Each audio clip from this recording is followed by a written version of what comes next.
Let's talk a little bit more about that Hayden fire.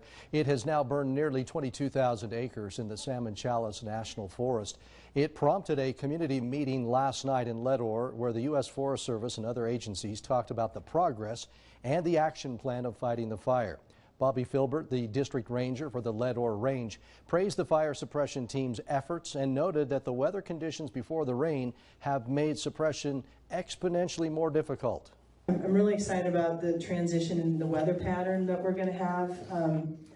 We're uncertain about how much rain we're going to get, but one thing for sure is it's going to be a little cooler, and it's not going to be as dry, and it's not going to be as windy.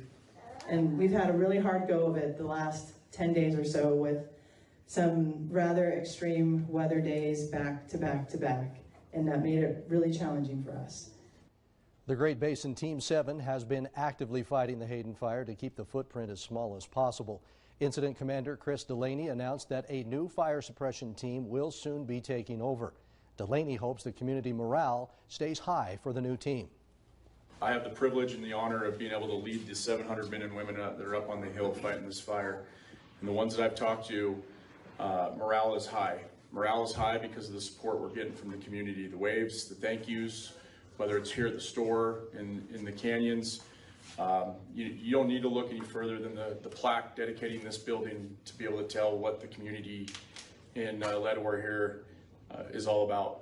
And it's very evident by the level of support that we've received. I'd ask that you pass that same level of support, and thank you to the team that's coming in. They're a fantastic group of folks.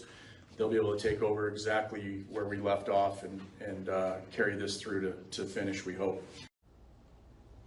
So far, the Hayden fire has been primarily contained by natural barriers like ridge lines and high elevation areas with little vegetation, in addition to the retardant borders.